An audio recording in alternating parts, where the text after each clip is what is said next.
Hi! And on that note, we cue the music. Matt. Matt,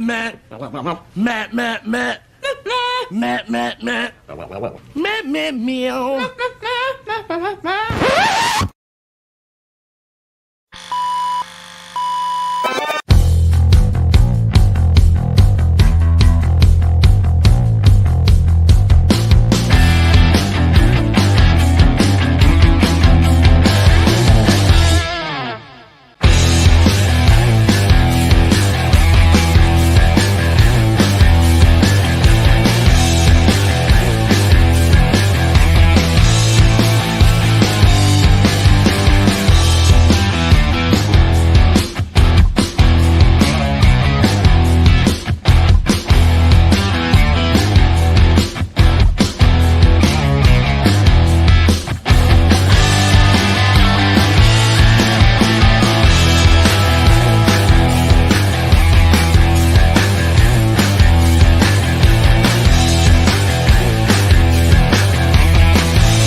Hi, I'm back. It's good to see everybody. You ever been homesick? Sure, a lot of us have been homesick, right? You aware that that's a form of nostalgia? Well, it is. Tonight we're going to discuss nostalgia, mostly in regard into the toy collecting realm, but also in regard to some other stuff. My good friend, my brother, is with me tonight, and I wanted him specifically because not only are we great friends, but he has varying perspectives on not just dollies and dolly collecting, which, by the way, Jay and Rob coined the term dolly. I just borrowed it, but also video games. So I wanted to get those different perspectives. This isn't just about bitching. There's probably going to be some bitching, but it's not just about bitching. It's more about where does it come from? What are the pros? What are the cons? Stuff like that. Is it too much? Is it not enough? When is enough too much? And when do you know the difference? Anyway, right off the bat, I'm lagging a little because I got like 5 screens open. V. Conley, member for 3 months, uses this chat and says, first to a great discussion with some amazing people. Very cool. Thank you for being here. Roll Keeper is kind of here, kind of not. Replay Squad, that's okay. Daredevil Dave, what's up? Brian Stevenson asked if the guy on the thumbnail was the Hale Bop dude. No, it was not the Hale Bop guy. Lou says, welcome back, Chad. What's up, Jay? It'll be good to see you both. Looking forward to the discussion. Thanks for being here, Lou. Velvet Platts is here. Blue Serendipity says, that wasn't even to me. As you were. Curb Stomp, what's up? Says, good evening, my dudes. Good evening. Good to see you here. Yeah, Blue Serendipity says, good to see you again. Good to see you again as well. J Mac is here. Mython the Python is in the house. What's up? I guess, his new moniker is MTP. I like it. Yeah.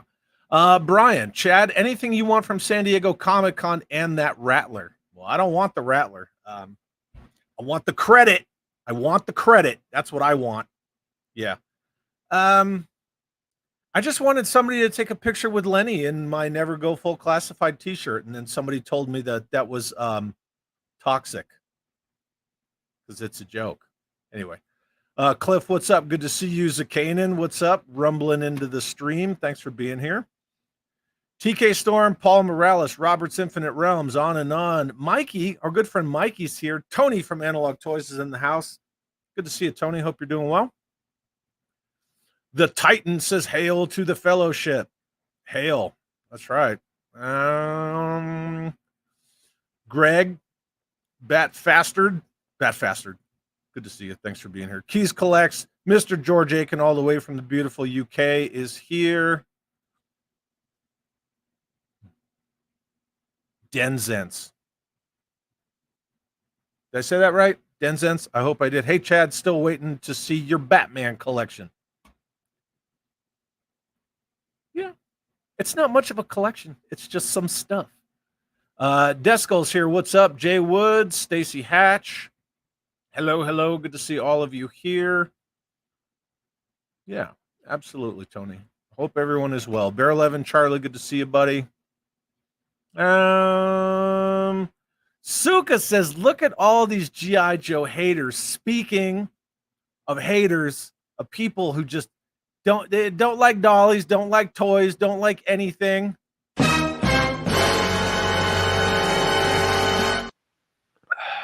Yeah, I gotta do this stupid show first. Oh, hello. I was talking. I was talking to my dollies over here. I forgot you changed the background. Wait a second. Oh, nice! Look at that move. Look at that move. Hi, what's up, everyone? What up? What's hail? What's hail bop? What is that? Hail? What? Hail bop? Am I the hail bop guy? What is that? Do you remember what it was like the late 90s, that the Hail Bop comet? There was that cult, Heaven's Gate, and they were all like, oh yeah, there's a spaceship in the tail of the Hail Bop comet, and we're all going to drink the Kool-Aid so we can ascend into the spaceship. You don't remember that?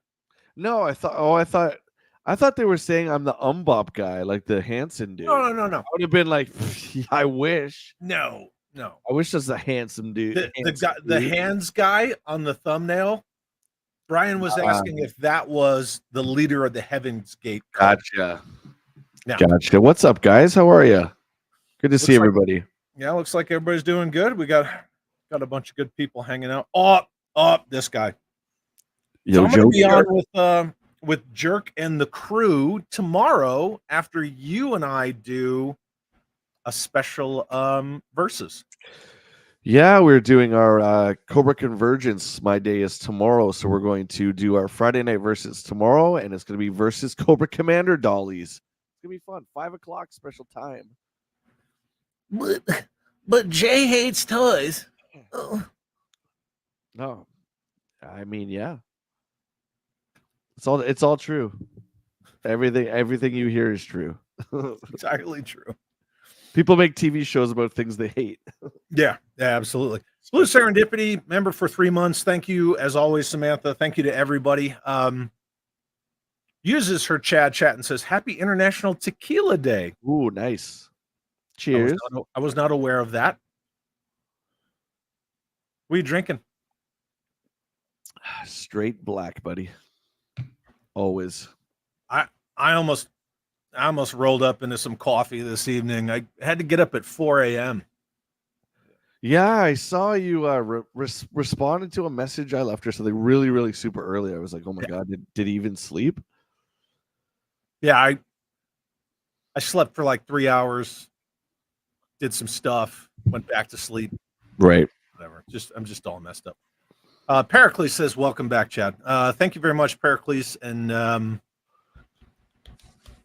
yeah, I don't know how much I want to get into all that, but you know, I said my thank yous to everybody for all their outpouring of support and all that stuff. But, you know, life happens, but I appreciate it. I do. Try to leave that stuff off of here. We'll keep it on topic. Yeah. Let's keep it on topic. So J-Mac sends a 3-month Chad chat. Thank you, J-Mac. Let's go. Hope everything is good with the family. Thank you, Jay. It's all right. Yeah. Look at this guy. Oh. Oh, hey, buddy. Jay and I got we got a physical representation of our favorite lackey known as Steve the Intern. So there's Steve the Intern. There he is. There In the plastic. in the plasticky He's flesh. looking good. He's looking good.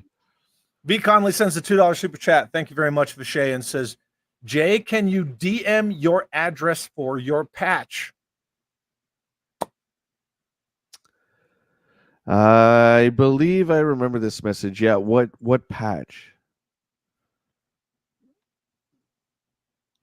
Okay.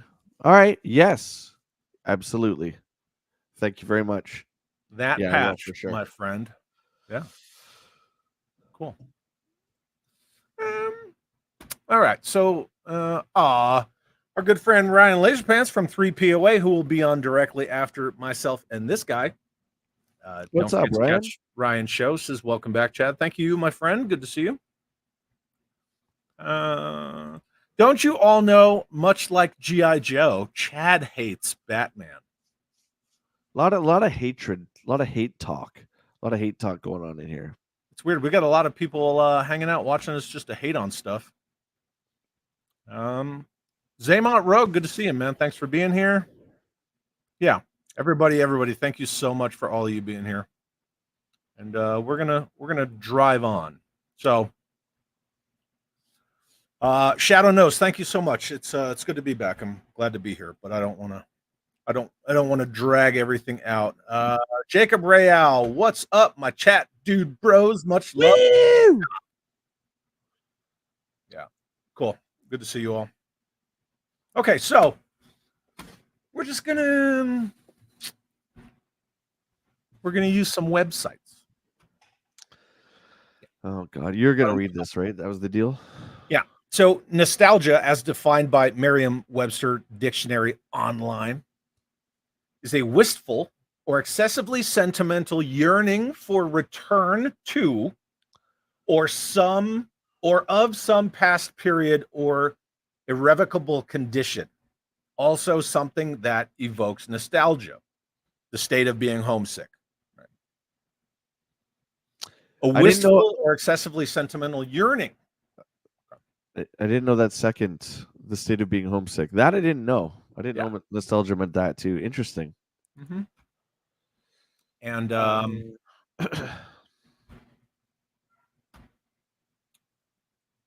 so the brain and nostalgia. Yeah, so there's an article from Neurology Live that talks about nostalgia's effects on your brain and nostalgia's effects on your psychology as well. I like this. I like you're getting deep into this. I like it. TK Storm says we need a good Chad and Jay ranking show soon. Tomorrow at 5 p.m. Eastern, we're doing all Cobra Commander.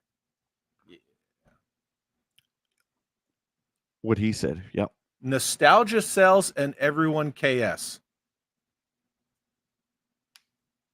What the shit is KS? Anybody? I don't know. I'm trying to figure that out too. Yeah. Nostalgia is a glider.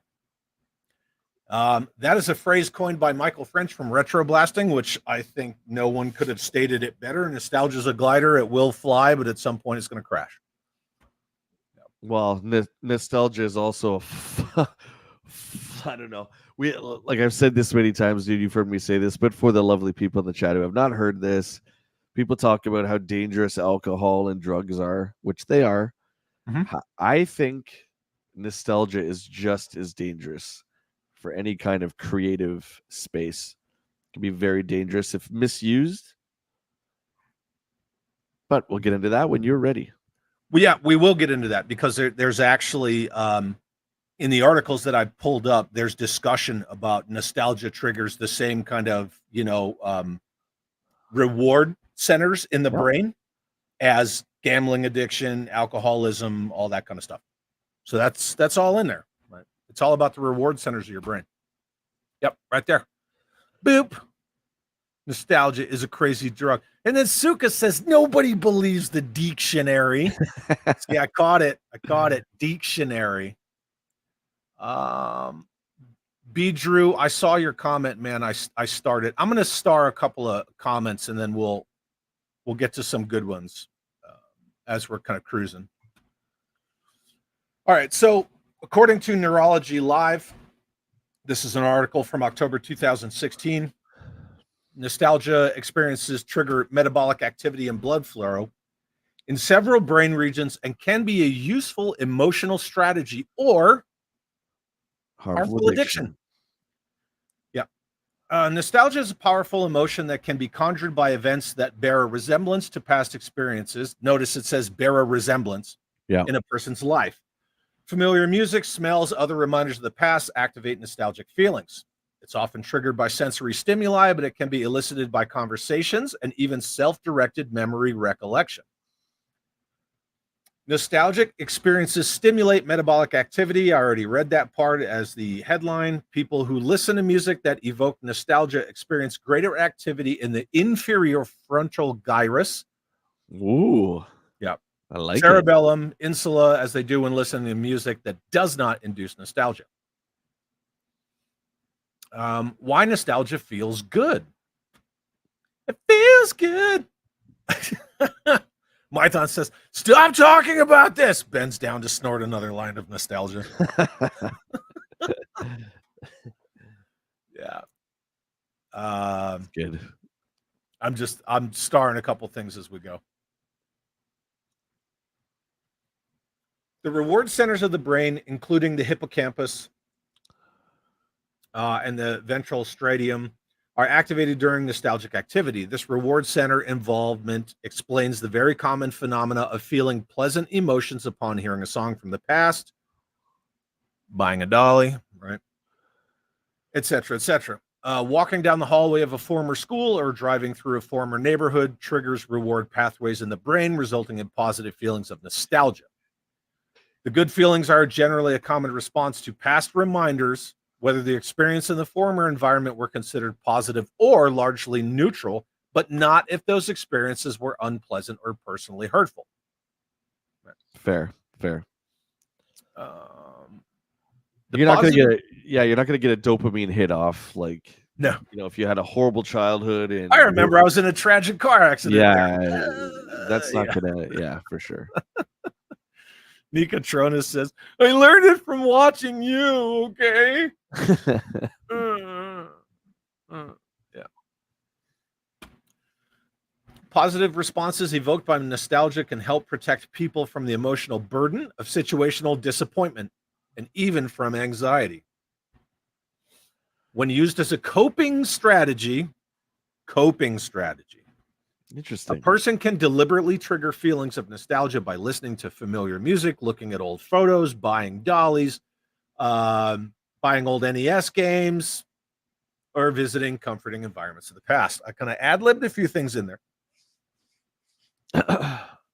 All right, I got a lot. So you tell me when it's time to unleash. Yeah, we're going to get there in just a second.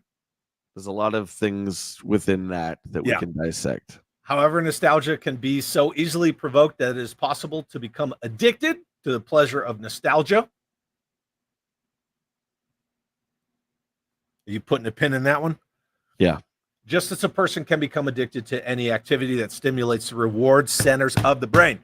Nostalgia can be used excessively as a crutch, and the positive feelings of nostalgia may serve as a substitute for living in the present day if current real-life troubles take more effort than a person can tolerate. Okay. Then I'm going to move on here. That's good. There's a lot of good stuff in there. Lot to unpack. Yeah. Yeah. And then just very well mind just breaks it down Barney style. Nostalgia can be thought of as a memory of happiness. As it's often associated with happy memories from the past, it can be a source of comfort. However, nostalgia is not just about happy memories. It can be about a longing for a time when things were simpler. And I sort of paused on that because George Aiken said nostalgia is an escape to a happier time when your life was genuinely happy. There you go. George did his homework. He did it. Yeah. Cool. All right. So we're just going to pause X on that. I'm just going to remove it from the screen. Okay. What do you think about that? Okay, so I want to say to everybody in the chat, before Chad and I start, okay, These are just our opinions. We want to hear yours, absolutely. Okay, whatever comes out of my mouth is merely what I think. It is not fact. Okay. So on my channel, you guys know we're always in a safe space. There's a lot of you here that I've never met. So hello, how are you? But just so you guys know, we probably might have some different opinions, and that's okay. I'm saying that up front, right? Because I tend to be very vocal about how I feel, and so does Chad. So let's just all keep this respectful. That being said, I've made my career out of 10 years based on nostalgia, both in film and television shows, and now on YouTube. But I have never stopped moving forward. And that, I think, is the huge difference, specifically when we talk about modern toys. That is the big difference. I say most, of the IPs controlled by Hasbro are kind of frozen in this area. We're talking about G.I. Joe Classified. And no, I do not hate G.I. Joe Classified. I have quite a few of them. But that's a line I think we're going to cite a lot, Chad, because that's specifically frozen in the 80s/90s and it can't escape. So I think nostalgia is a good thing to go to, but it's not a good place to live in. And I think that's the big difference. You gotta, whether it's a brand, whether it's video games, music, film, it has to always move forward. We could pay homage to history, of course, and celebrate that, but we always have to be moving forward with these IPs. Tag you in. Go. I'm typing a poll. Oh, you're typing a poll. Okay, I can keep going. Do I have? Oh, I do. I have command over the chat too. Okay, cool. Yeah, you do. So yeah, obviously I want to know what you guys have to say about that stuff. There, I like that. Yeah. Star Wars often gets brought up. I think Star Wars is another great example of the writers being stuck in this nostalgic vision. They try and copy what George did instead of moving forward with the way they think it should go, because us, the community of people who love Star Wars, don't want to deviate outside of Luke, Han, and Leia, because if we do, then God knows what's going to happen. Different opinions. Yeah, you can grab those, just don't throw them. That's all. I don't know. That's my opening. There's my opening statement. So let's just roll with that. So you and I were kind of talking backstage, and and this is for everybody in the chat too, because it's a conversation. This isn't one of those informational streams where we talk about unproduced toys and show pictures of them and say, oh, this was going to be X, Y, and Z, and it was designed by this person. It's more of just it's like a TED talk, but it's a Chad chat. Yeah. Pardon me. I don't know where I stand on nostalgia, because I guess I view it differently, probably wrongly, now that we read those articles. I probably view nostalgia incorrectly, but at the same time, I know I'm kind of staring off. I'm sorry. I'm gathering my thoughts as I'm speaking. No. There's a lot here. At the same time, I got a shitload of toys, right? And I don't believe in nostalgia personally. I mean, I understand it exists, but I don't think that my toy collecting is based on nostalgia. So I'm a hypocrite, or I'm just inaccurate. I don't think it's as black and white as that. I think there's many layers to it that you don't understand, that I don't understand. There obviously is feelings in your brain that you're not processing or can't process or whatever it is, but there's absolutely a tie to your childhood. 100%. There 100% is, and there's a reason why you gravitate towards certain eras of G.I. Joe. You like the 25th stuff as far as figures go, right? That's your thing. Right. There's got to be a reason for that. There has to be, and it's beyond like the the toy nerd stuff, like, oh, the articulation's better and the face sculpt. It's beyond that, right? There's gotta be something more. There's gotta be a reason why I like Real American Hero the best, because as soon as I say that, I think about being sick, staying at home at my grandma's house, and how every day of the week she would come out of the bedroom and I'd be on the couch and she would hand me Major Blood, the next day Destro, the next day Scrap Iron. And those characters and those memories, it's a very nice memory for me. Do you know what I mean? The problem I have with it is, and I'm not judging anybody, the problem I have with it is when we live in that and we don't want anything else. It would be like, I don't know, man. Like if you just listen to Pearl Jam, the first two records, and then you're like, I don't want to hear anything else. You didn't even give it a chance. You're just like, I don't want to hear it because it will never be better than this record here. That's the problem. And I think that's where we're at. And I think a lot of this began with The Force Awakens. I think that opened a can of worms that spread everywhere throughout pop culture. That's where I believe it started. Okay. And that was post this is post like reboot stuff, right? Because even though The Force Awakens is kind of a key jangling like sequel, soft reboot, requel, whatever stupid term you want to put to it, this is after like the Ghostbusters.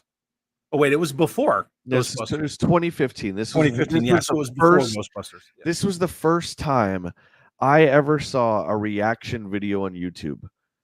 I'm like, why are all these people watching the Force Awakens trailer and they're crying and jumping up and down? And why am I watching them watch that?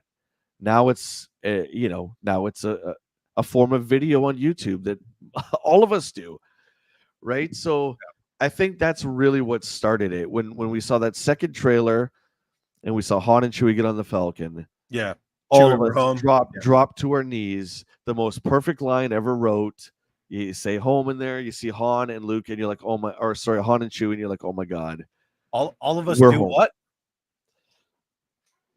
What's that? Did you say all of us drop to our knees? Yeah. That's what she said. Oh, same clip. You got the same clip with Jan. There you go. I love it. So the way that I try to look at it and dissect it, I mean, not like it really matters because it makes me happy. It's not harmful. And so at the end of the day, I really don't care where it falls. I don't. Cat, stop it. This is why I keep a thing of cat treats next to me, because they are relentless. Okay. I want to continue, if I may. Yeah, please. And say that there's been a lot of controversy about the G.I. Joe classified line. And I don't hate it. I have a bunch of them. I don't collect it anymore. Okay. But let's talk about the toy fan or Joe fan that maybe have been out of the game for 20 years. Sure. And now they're getting back to it. And when they go into Walmart or when they go into Toys R Us, they see, sorry if you're in Canada, but you go into Walmart and you see G.I. Joe on the pegs. I mean, that's another level of nostalgia, right? So there's people out there, unlike us, who are just getting back into it and haven't been surrounded by G.I. Joe their whole life. So I can't blame them for wanting the 80s stuff, right? Maybe it's our fault for being into this stuff so intensely for so long. I don't know. I don't know. I guess kind of the way that I look at it. If I pick one item in my collection and I just strip everything else away. So my Kenner Star Wars Death Star. I've said numerous times, I wanted that specific playset. One, because I'm a playset junkie, which everyone knows. And mainly because of the emotional attachment, the nostalgia factor from when my mother bought it for me as a kid and I destroyed it and then she replaced it, and all those feelings that it brings up. Yes. However, I also think about it in terms like this. If they re-release that Death Star right now, okay, let's say they did, we're not even going to get into the whole HasLab weeds, but Sure. if they said we're redoing the 79 Kenner Death Star, just like, they redo stuff all the time, which we're going to get into that. Is it the same? Is it not? I don't think that a modern representation of that Death Star would have the same. Well, okay, and see, here's my thing. I would want it to be different. So my big gripe with the Eternia playset, well, there are some changes to it, but mostly it's the same design as the original 86 Eternia playset. If you're going to do Eternia again, just do it from the ground up. But the problem is Mattel, Hasbro, whoever, they know that we're going to see that the lion's head at the bottom with the big tower, and everyone's going to lose their mind, right? Yeah. So they're going to try and make it as close to the original as they can. I don't know. I wouldn't want the original redone again. That's me. I mean, that's why I didn't buy Eternia, right? I just want new stuff, because it's not like, let's be honest here, this stuff is expensive, the vintage stuff, of course, but it's not like you can't find one right now. Go on eBay right now, you can find one. Right. Go just do a bit of footwork, you can find one. It's going to be a lot of money, but yeah. And that's kind of where I know in video games you said you guys don't really have the same kind of issues as the nostalgia baiters do in the toy world, but no. If they're just re-releasing the exact same thing and you're buying it because of nostalgia, why don't you just get the original? In terms of games or toys? No, in terms of the toys, like you mentioned Eternia, like I mentioned the 79 Kenner Death Star. Like, well, if they just put that same Death Star out again, I wouldn't buy it. I'd go for the original. It's the price point, right? So if we're looking at Eternia, box Eternia is what, $3,500? Sure. And the Mattel one was what, 500? I think. I don't remember what it was. Yeah, and I mean, they're two different ends of the spectrum, because a box vintage Eternia, yeah, you're talking almost $3,000 to $4,000. As seen on Action Figure Adventure Season 2. Yeah. Right. But my box Death Star, complete with the foam and the Dianoga and all that stuff, wasn't even $300. Now, if Hasbro did a new one exactly like the old one, it would be as much, if not more, than the original. Yeah. So if it's nostalgia, right, that's kind of where I'm putting the pin of this rhetorical argument. If it's based on nostalgia, and nostalgia is, longing for a past time, et cetera, then get the original. I don't know. Here's a question for you. Yeah. What do you think about that? Jay and Chad, do you think it has anything to do with living in the pre-internet world? You mean Impossible Pie? How you doing, by the way? I'm guessing you're saying it was a simpler time because we weren't fed as much info. Is that what you mean? I'm not too sure. I assume he meant like our nostalgia for that stuff, because that stuff was in a pre-internet world. Oh, well, I think there's a lot. I mean, we have YouTube channels because of the internet, right? So I'm never going to slam the internet. I will. Stupid internet. I hate it. I'm trying to. The fighting on the internet is stupid, but everything else is fun. Yeah. Do you think that's anything to do with I can't answer that. I don't know. Impossible Pie, expand on your question. Yeah, give me a bit more info, my friend. Yeah. What about this one? Jeff Butler is asking, is there a reason to have nostalgia for a toy we may already currently own? I figured you could get all over that. Well, there's a reason why I can't say no to Jedi Knight Luke Skywalker in every version that comes out. Besides the character, the actor, everything about Luke meaning the world to me, that's my ultimate like as far as toys goes, that's my ultimate like dopamine is Luke Skywalker. Black outfit, every one they make, I buy. I don't need it, but I buy them all. So that's like my kryptonite. So I'm contradicting myself too, right? Because I cannot say no to that figure. Everything else I've tapered off. Storm Shadow, how many Storm Shadows do I need, right? I tattooed the symbol on my wrist to stop me buying from Storm Shadows, but it didn't work. It didn't work. This will stop me. Get it. Yeah. Well, I mean, if you look at G.I. Joe specifically, let's go back to the 25th anniversary Joes. I remember getting Storm Shadow 84 and Storm Shadow 88 in the 25th, and that was good. But it's like the Star Wars Vintage Collection where the Joes have the original Hector Garrido artwork, but the figure is completely different. It's got way more articulation. It's sculpted better. You be the judge. And it's different. So I like that about the 25th, and I like that about the Star Wars Vintage Collection is you get that nostalgia card back, but then the figure is improved. You can argue it. Go ahead. I'm just saying. Sure. So I think that's good. But then you flip that and you look at the Star Wars and the Indiana Jones retro line, which are complete garbage. Like they're just terrible. That's the 5 POA. They're supposed to look like the 70s Kenner figure lines. Those are terrible. Yeah. So I guess to answer your question, I'm with you, Chad. I would just go for the original. I don't know, unless it's like super, super expensive. Yeah. And then Just Jeff says, on one hand, too much nostalgia sucks. On the other hand, most new toys are based on or come from a place of nostalgia. But it doesn't have to be. It doesn't, Jeff, it doesn't have to be. And that's my issue with all our beloved series we grew up with in the path that almost all of them are going down because they can't let go and they can't move the series forward. They have to cling on to these legacy characters and they won't let them go because they're afraid if they do, we won't buy. And they're probably right. They're probably right. Well, and then Logic Blaster says, Chad's a playset junkie confirmed. Yep. True story. Yeah. Hello, my name is Chad, and I'm a playset addict. Hi, Chad. Yeah. Yeah. So, I lost my train of thought.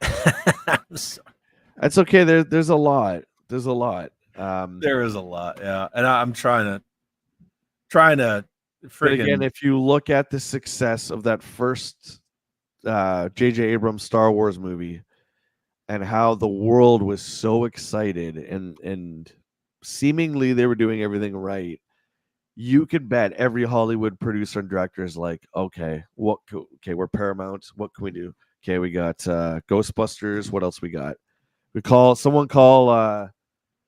the old cast together. Do you know what I mean? So everyone starts looking to these legacy characters because I've heard people, and I stopped following Ghostbusters a long time ago, so I haven't seen the new ones, but I'm aware of the scenes. But I've seen people speak about seeing Peter Venkman on the screen the same way I spoke when I saw old Luke at the end of The Force Awakens. It was almost like a religious experience. So my God, is nostalgia powerful. Well, it's the same as the season 2 finale of The Mandalorian. I mean, it literally broke Disney Plus. Yeah. Yeah. I'll be honest, that shit got me. Like I watched just from where, Red 5 comes into that hangar bay. I have watched that so many times. Oh yeah, I'll admit I was fully tears everywhere, and I just because we didn't know who Grogu was contacting, so Ahsoka or like K-A-D-Mundi or somebody, but it was like, did you see that cloak and then the green blade? I'm like, no effing way. I'm like, hey man, even if it's Kyle Katarn, whatever. But see, that's all part of the nostalgia conversation because who that's invested in The Mandalorian has been watching it. It's a completely new show. Yeah, it's got throwbacks with, Imperial Remnant and all that stuff. But for the most part, Din Djarin, Grogu, all that stuff, new characters, new story, not necessarily related to the Jedi. They kind of dragged the corpse of the Jedi in there, but I'm sure there would have been people who would have flipped out if they saw Kyle Katarn, because you and I were talking about the Acolyte, right? They just had to freaking throw Darth Plagueis in that last episode of the Acolyte. And yogurt. Yeah. I hate yogurt. But how many people know who Darth Plagueis is? And even if they know the name, because Darth Plagueis the Wise, do they know what he looks like? Not many. One of the best Star Wars books ever wrote. Yeah. And I will say, Disney does what Disney does best. They set up a cliffhanger for a sequel that will never happen. Because you see Yoda at the end. We're not going to get a season 2. There's no way we're going to get season 2. No. Same way we're never going to get another Han Solo. It's like it's criminal. It's criminal what they've done to Star Wars. Anyway. Let me hit a couple of chats real quick. So, Cursive Fenrir, thank you for being a channel member for 3 months. Let's go. But he also says the word that everyone knows I can't stand. You hate that word? I can't stand that word. Thanks, Cursive Fenrir. Thank you. And then our good friend Keith from KB Jotographs, new member. Thank you. All right. Thank you very much, KB Jotographs, for your channel membership. I saved this one for you. Our good friend Suka, channel member for 2 months, uses his chat, which is good to use, and says toy corporations are creatively bankrupt institution. They don't know how to make new ideas, so they sit in a pile of old ideas. Let me ask you, Jay, and the chat a question. Hold your thought. I got a comment on that. Don't take that away. You know what? Go ahead. I'll save my question. Because it's all people who are taking over the corporations are the same age or probably older than us now, but they grew up, again, let's say Star Wars with the original trilogy, and now they get to play with the toys. So now it's their turn, right? So I don't know. Everyone is so afraid to take a chance, and I think we are to blame too, because would anybody be interested in watching a Star Wars movie? It was about moisture farmers that had nothing to do with the Lars, because I would. Or how about a Jedi like High Republic series where we see the Jedi go out and solve issues, go and police the galaxy like they're supposed to, instead of being corrupt and hide their conspiracies and just garbage like that ruins the lore. Sorry, go. I'm sorry, man. So I can't help it. If we all want stuff, we want toy companies to put out new toys with modern articulation, modern sculpting techniques, and facial scanning, so Luke looks like Luke finally, or paint apps, tampos, on and on and on and on. We want the new stuff based on the old stuff. I think a common consensus across the toy collecting sphere, fucking community, it hurts to say that word, is that if Hasbro did mask now, that they would utterly ruin it. A lot of people agree on that. The running joke is that they would do it 1/12 scale, because everyone's got to jump on the 1/12 scale bandwagon these days, with no vehicles. And so my question to people is, if you're so stuck in nostalgia, would you accept that? Would you accept just Matt Tracker, Miles Mayhem, Bruce Sato, et cetera, the dolly with the helmet and no vehicle? Would you, Jay? Because I freaking wouldn't. See, that's tough. I'm just honest here. That's tough, man. Mask is one of my favorite lines. Right. And again, see, there's the nostalgia pulling at me. Nobody's immune to it, right? It's hard. Well, neither is G.I. Joe. They don't care. They don't care. We'll never see a Sky Striker. Oh, we're getting the Rattler now or whatever. My point is, I think if they're going to do Mask again, we've talked about this for years now, but I will say, do 4-inch scale Mask figures and just make it modern day, or like the 70s or something. Don't touch the 80s. If you want to tie the lore, go ahead. Make it, maybe Scott's in charge of Mask now. God help us all. But move it forward, and then you can have Matt Tracker there as like the old Obi-Wan character. I'm fine with that as long as you're moving forward with it. Do you know what I mean? I don't know. I would have to see the figures in a row. But is mask without, illusion being the ultimate weapon? Because then where's the illusion? Where's the ultimate weapon? You got visors with powers. Dude, Hasbro's made Transformer lines that don't transform. That is true. They make a G.I. Joe scale where it's almost impossible to give us the vehicles. And at this point, I'm saying the new toy prices are so out of control. Just make the vehicles and charge like $400 or $500, whatever you're going to do. I would rather Joes have their vehicles than not.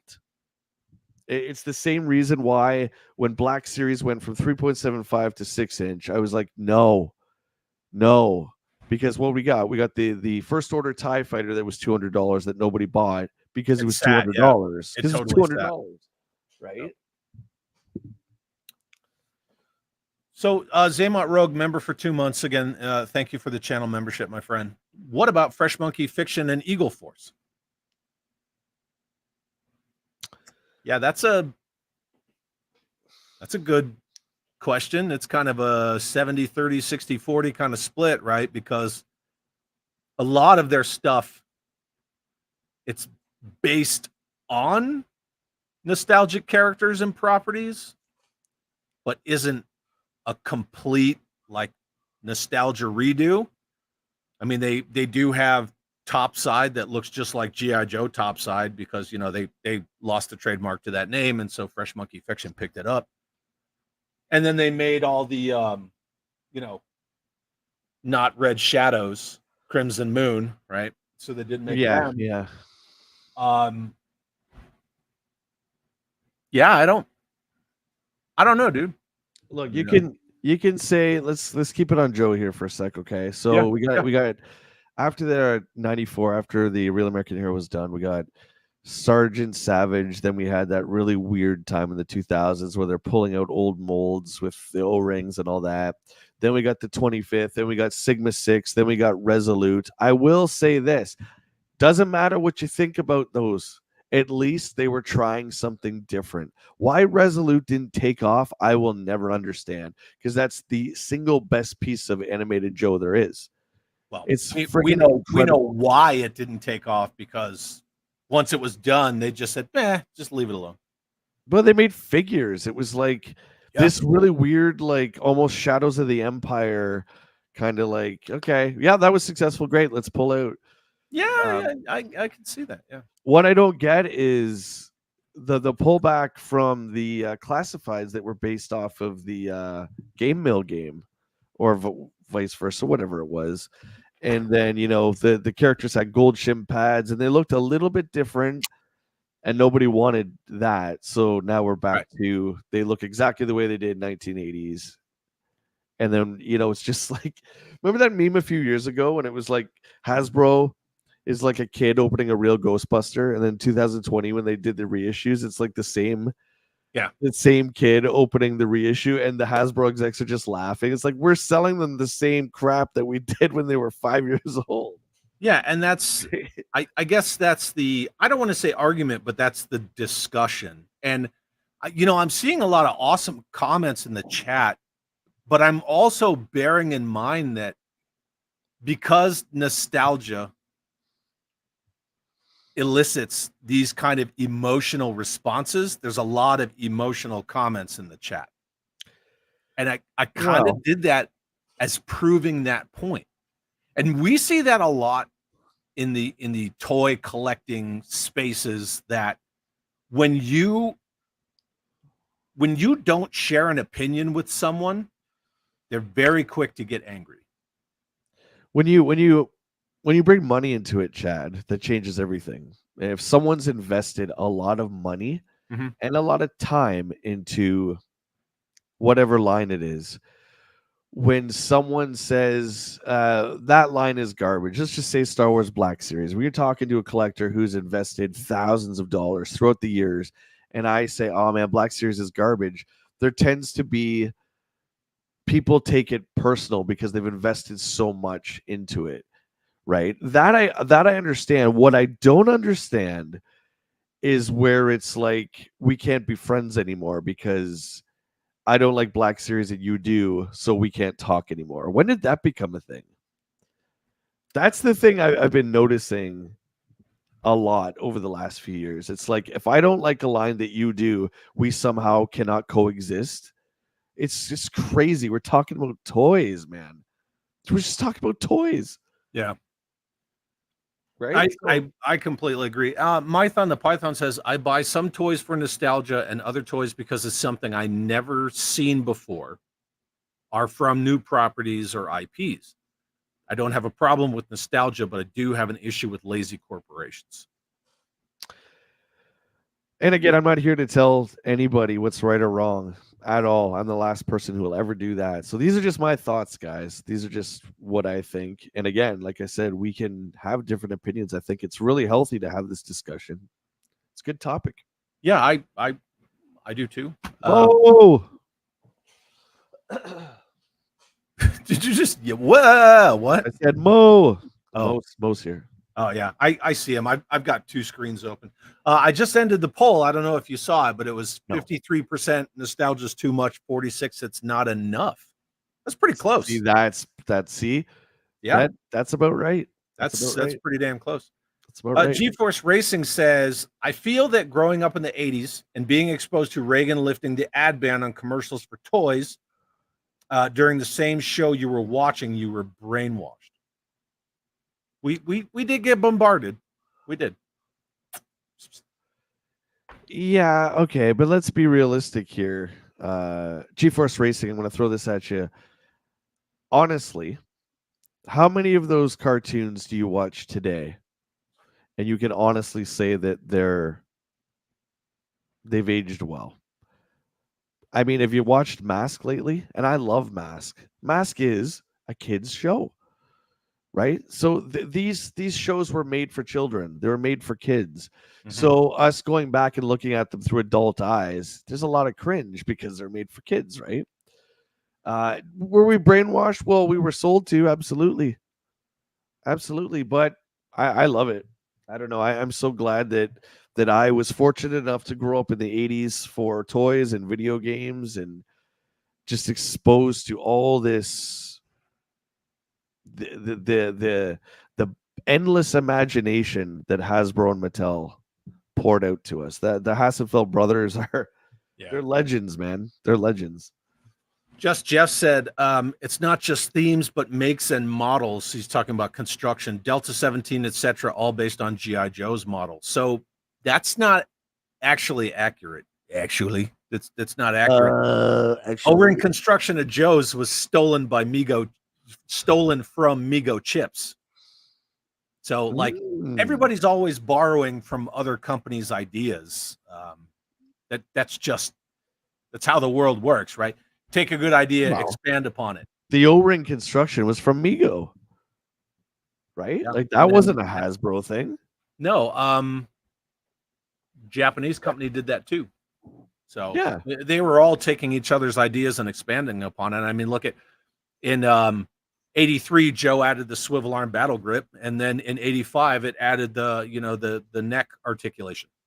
So I mean, everybody was always expanding on that. I don't think there's anything wrong with that. I think if toy engineers come up with better ways to make toys more toyetic, I think the whole toy industry benefits from that. I don't see anything wrong with that.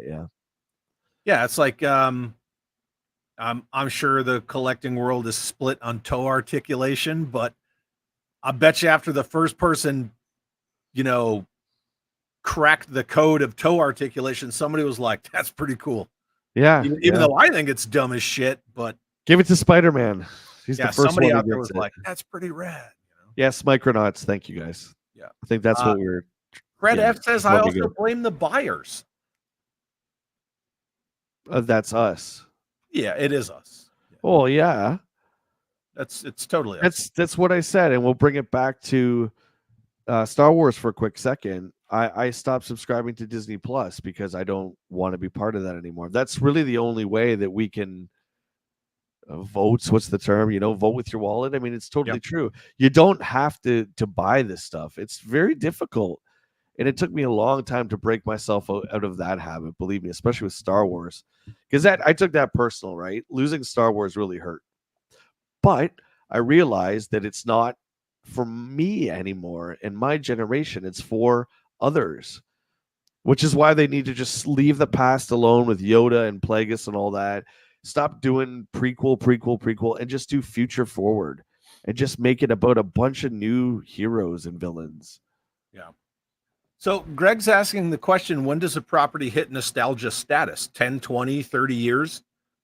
Most have a major withdrawal of properties within 1 to 2 years of it ending. What is the property in the Oh, is it like a classic, like in car terms? Isn't that 20 years? I don't know. I think it's 20 years. Somebody in the chat know, like a classic car. Is it 25 years or 20 years? I would say at least a decade whenever something is out of print and long gone. I mean, and I wouldn't count syndication because Seinfeld has always been in syndication, right? So I would have to say when it's like, Yeah, I would say at least a decade. I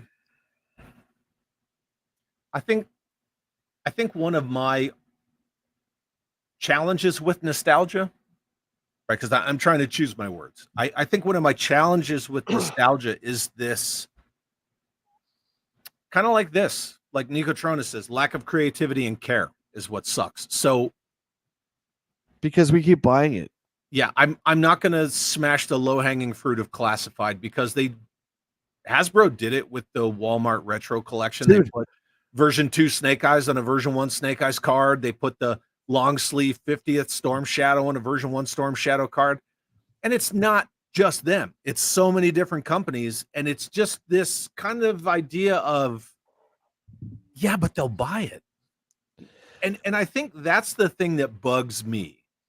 The HasLab Sky Striker went out and so many, people's reports and complaints and returns about some of them were missing the missiles. Some of them didn't have seats. Some of them didn't have the parachutes. I saw one guy saying it didn't have the stabilizer wings in the back.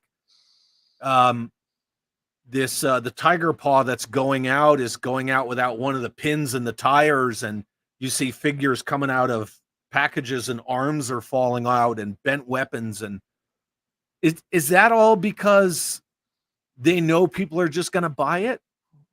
Well, dude, these aren't toys, okay? If we're gonna like a line that they're not meant to be, no. And a line that I absolutely used to love was the Super 7 Thundercats. I crapped myself when I saw these announced. I plumped down the cash at Big Bad Toy Store for the first 3 waves until they jacked the prices up. And when I was doing my Lion-O unboxing, where the sword clips, it almost snapped off. I'm trying to think. I think it was where the sword it almost snapped off, and I'm like just playing around with it and stuff. I'm like, wow, these can't take damage. Like if that Lion-O fell off my table, there's a good chance something's gonna break. Yeah. So these are collectibles. These 6-inch Hasbro Super 7, these are collectibles. These are not toys, and there's a big difference. Yeah, and it's the same thing with Mafex or Mafex, however people want to Yeah. I just say Mafex or Mafex. Figure Arts and all that stuff, and those are absolutely adult collectibles, 100%. Have you seen that new Star Wars line, the 4-inch? Yes. It's got all the articulation, but it's real bare bones, dude. Those are cool.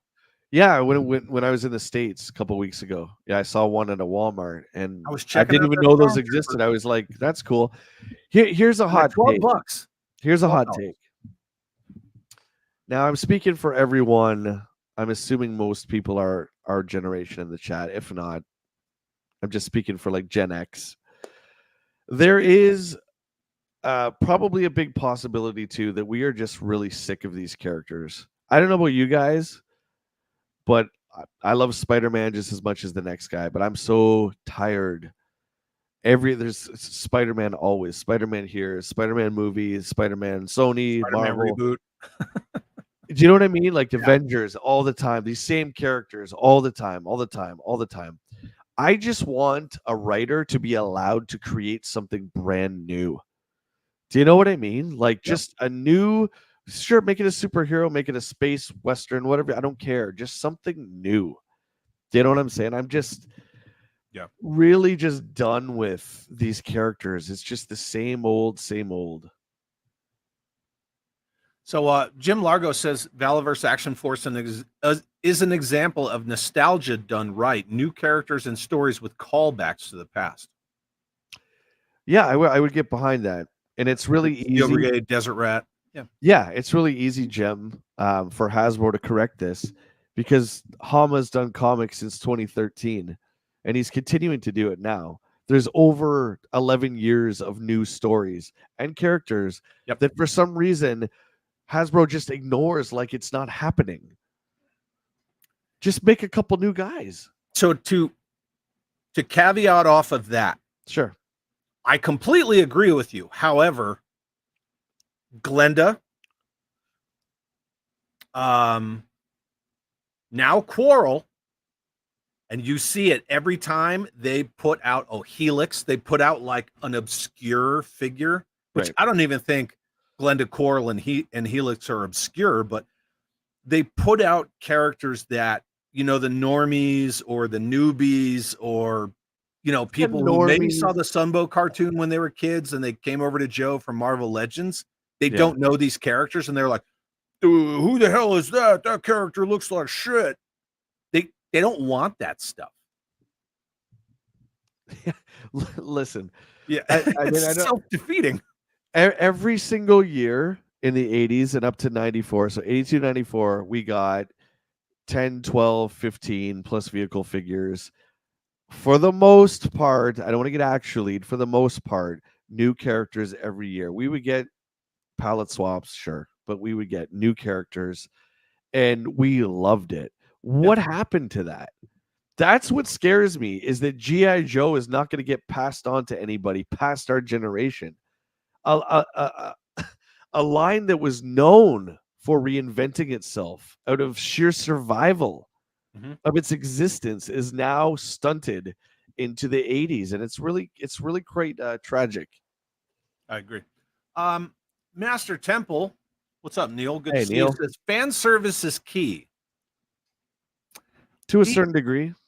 Yeah, but I gotta say, one of the boldest things that Kirk Bazigian ever said was, fans don't know what they want until you give it to them.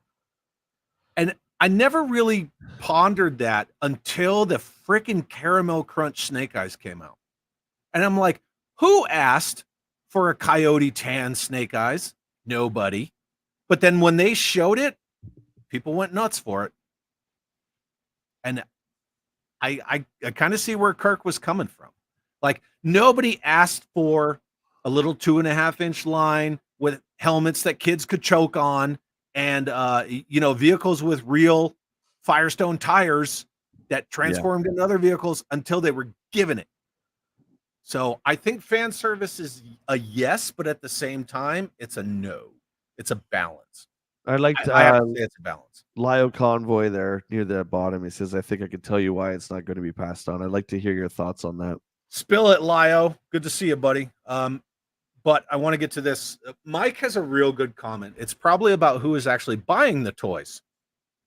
Yep. And who the toys are marketed to. We have to point that out as well. Remember, toys are not marketed to kids anymore. They were priced out. There's no media. So we know who this stuff is. It's solely aimed at deep pocket adult collectors with disposable income. If the market is adult collectors, it's going to be nostalgia. True. Kids don't have that feeling and are not interested in toys as much either. Yeah, kids, they are not drawn into the nostalgia factor or the reward, you know, reactions in the brain. Totally agree. But I just wanted to read that because that was a really good comment. I got a real quick story that I've told before, but like I said, there's a lot of faces I don't recognize here. So I used to be a manager at GameStop, and the one Christmas, it was when Fortnite was really big, 2017, 2018, and we got the McFarlane Fortnite figures in. We had parents coming in all the time. We had to upsell them Fortnite merch, right? So I remember a mother came in without her kids. She came in and she's like, I need something Fortnite. I'm like, no problem. Check out these toys, these 6-inch. This is like the banana guy that your kid plays, like all the characters you could want. And she looks at me, Chad, and she says, what am I supposed to do? What's he supposed to do? What did they do with it? Yeah. I'm like, what do you mean? What's he supposed to do? It's a toy. She's like, he won't know what to do with that. And I was like, yeah, I mean, their toys are the digital avatars, the games, right? Man. Yeah. I guess skins are like their new, like version 2, version 3. They don't go out and buy Gone Fishing Bazooka. They just buy this skin for their little avatar guy. That's why you always see like this current generation, they don't care about physical media. They didn't grow up with it. So there's no, who cares? I have to watch my movies on Netflix. Okay, great. So what? Yeah. Right. It's just a different generation. Why Nice parenting. Read this from the Titan there, Jay. I don't know about that. Most of the at Hasbro have no connection or care for 40-year-old IPs. Let me think about that. Yeah, most of the bean counters have no connection. Well, while you're chewing on that, most of the bean counters at Hasbro have no connection or care for 40-year-old IPs. Well, of course. And it's not just that. You could take this argument and go all the way back to 1964 because there were bean counters or executives or whatever you want to call it at Hasbro since 1964 that did not want a war brand. Didn't want it. Even though it kept them from closing their doors numerous times. Even in 1994, when A Real American Hero was still rocking and rolling after their second biggest year in the history of the IP, Ginger Kent, who was one of the executives under Alan Hassenfeld, was going behind Kirk Bazigian's back, and she was scuttling A Real American Hero and Sergeant Savage. So, yeah. Okay. What do you got?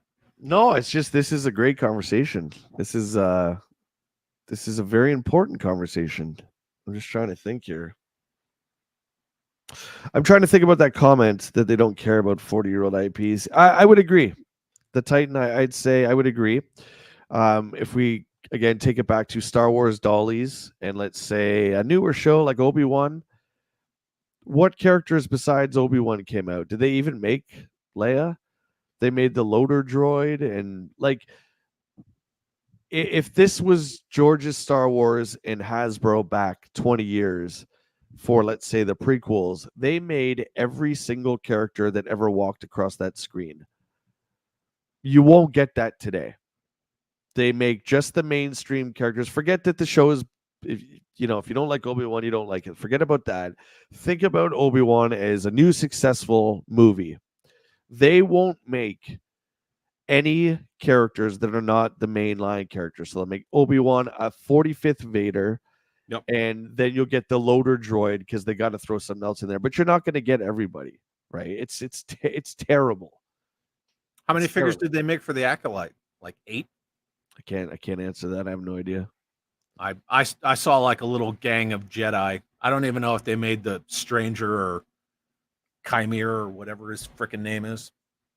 That bad guy in the helmet with the sleeveless. Oh, he's got like the Kylo Ren Venom helmet. Smilo Ren, but he has bare arms. Oh, but he's controlled by Darth Plagueis the whole time. Yeah, I don't know. Brilliant. I don't know. Robert's Infinite Realms. Hasbro can't do mask, and they know they'll screw it up.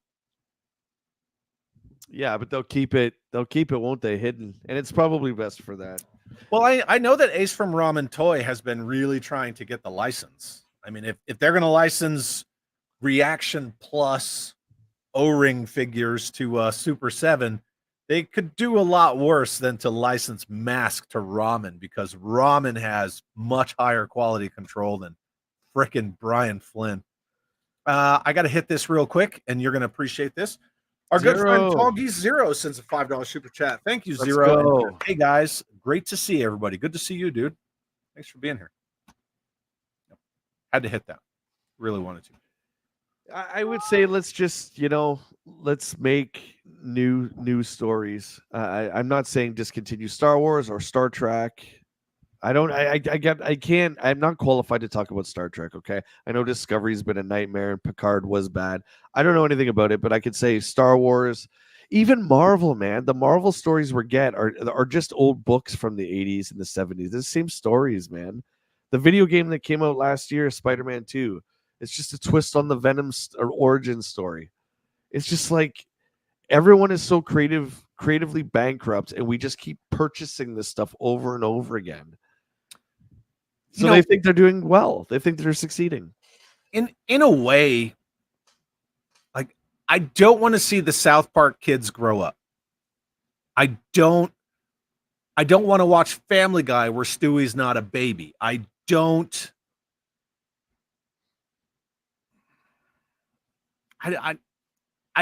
really try in my head. Maybe this whole thing is just like some sort of like cathartic experience, for me, but I'm trying to grasp, like, where do I think nostalgia is good and where do I think it's wrong? And I think I know, but I want to see certain things move on. I don't want to see certain things stay the same all the time. Like, Ray Stantz isn't going to be around forever. So then what do? I don't want to see Dick Grayson at 40 years old as Batman with Bruce Wayne old like he is in Batman Beyond. However, I really like Batman Beyond. So there's just like this weird, back and forth with me all the time when it comes to nostalgic stuff. I don't like Tim Drake as Red Robin. I like Tim Drake as Young Robin, Robin 3, with the ninja boots and the telescoping staff. Yeah. That's what I want. I don't want Red Robin. I'll go out on a limb and I'll say that I don't want Batman or Spider-Man or any of that. I just want new ideas. And there's so many creative people out there that aren't given a chance to express. And I think it's a travesty, given the fact that we are Gen X, and to see everything that we were raised with musically. Look at the movies in the 90s alone, for God's sakes. Just revolutionary. Yeah. In the 80s and such. And now we're just stagnant. Now it's like remakes and remakes. Like, did you know? I didn't know this. That movie that came out, The Fall Guy, is based off the Lee Majors TV show. I didn't know that. Yeah. Why? What am I looking at? Suka says, hey, they should modernize Ghostbusters and do like an all-female cast.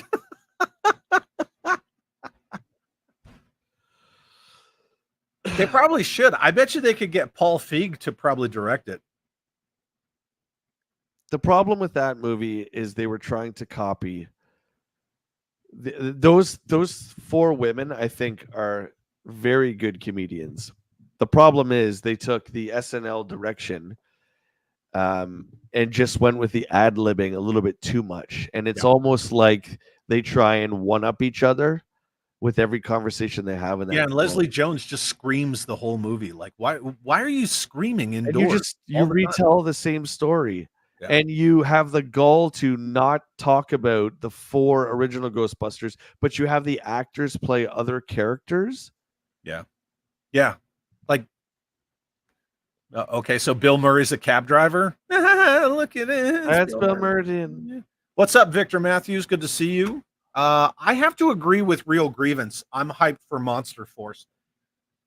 Granted that I'm very picky and choosy about 1/12 scale. Very picky and choosy about that. But I do appreciate the fact that it's not entirely different. Like, let's be honest, right? Because there's characters in there that we know go way, way back, but it's a cool spin on it. I will definitely say I'm appreciative of that. And that freaking Yeti or Sasquatch or whatever, that dude looks awesome. Yeah, Jason Evangelista agrees with you, Jay. If they bring back Mask, they have to modernize it to today's current events and pop culture settings. I mean, Jason, unless the only way, we've talked about this before, but I think the only way that it will succeed is if you make it in the 80s. You make the cars look like they do. But like, doesn't Mask in modern times just seem so ridiculous? Like, we are Mask with this. Do you know what I mean? It's just it's like ridiculous to even think about. Oh, well, they got to watch. It's a big deal. I think the other thing too is we want these old properties that Hasbro has under lock and key, like Centurions and Humanoids and Visionaries. But the problem is they failed back then. Do you really think they're going to do well now? Because I don't think they will. Yeah. I mean, we want them, but I would say let's just leave those in the past, because I don't think they didn't succeed in the heyday of the mid 80s and on the toy shelves. They're like Sectars.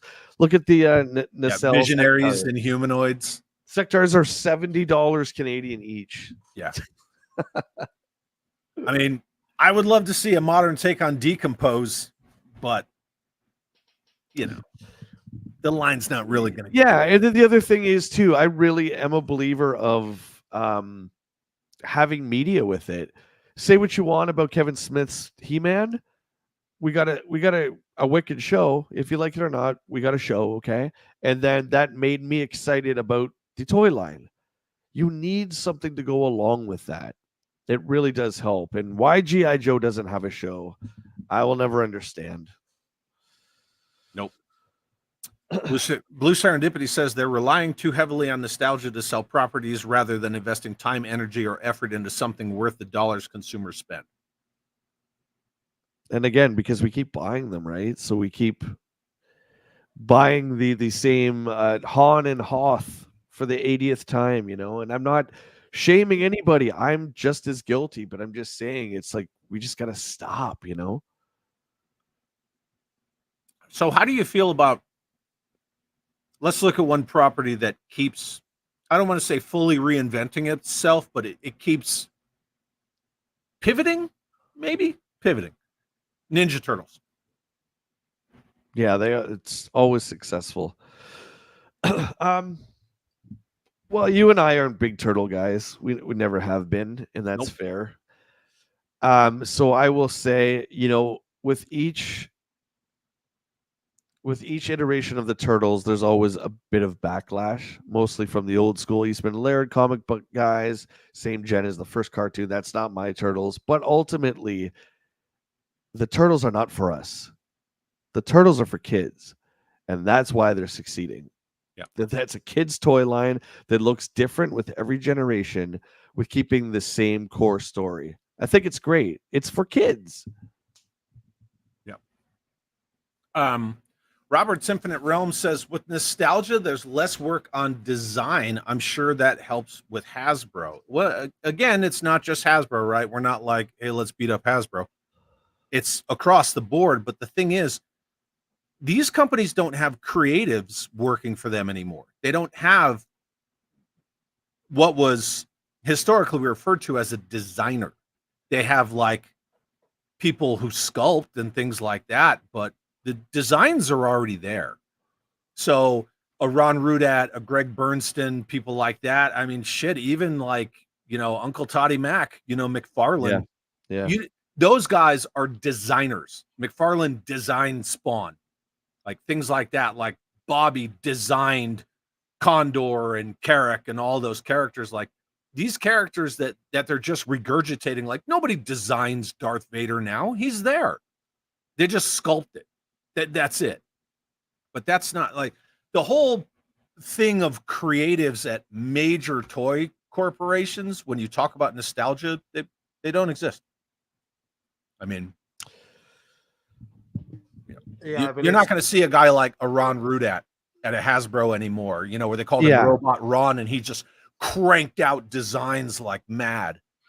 And it took an entire creative team, because you had Ron designing characters, and then you had Larry Hama over at Marvel, and he was giving them, backstories and things like that. A lot of times he didn't come up with the names, but, there was an entire team. Everybody had input. And then you had guys like Bob Prupis, or later on Kirk Bazigian, and people like Vinny Delevia, who, yayed or nayed or changed this and so on and so forth. That's not a thing anymore. It's not. Well, I mean, if we look at the G.I. Joe packaging, there isn't even write-ups, I believe, on the characters anymore. It's nothing because they're for us, and we already know Beachhead, his whole story, and so we don't need to be told that, right? Look at this. Oh, Look at this. Now see, we're one of my dogs would get now we're picking fights. When they showed the first four figures, when they showed Snake Eyes, Roadblock, Scarlet, and Duke in 2020, the Joe community was really divided. I was happy because we were getting just new G.I. Joe. I was excited for that. But obviously, the majority of people did not like the designs. So they went back, and now they're pretty much strictly 80s accurate. I mean, who do we have to blame, right? Hasbro is going to go wherever the money is. So if the majority of people say, I don't want that, I want the old thing, they're going to be like, open up, buddy, because you're going to get it then. We can do that. Yep.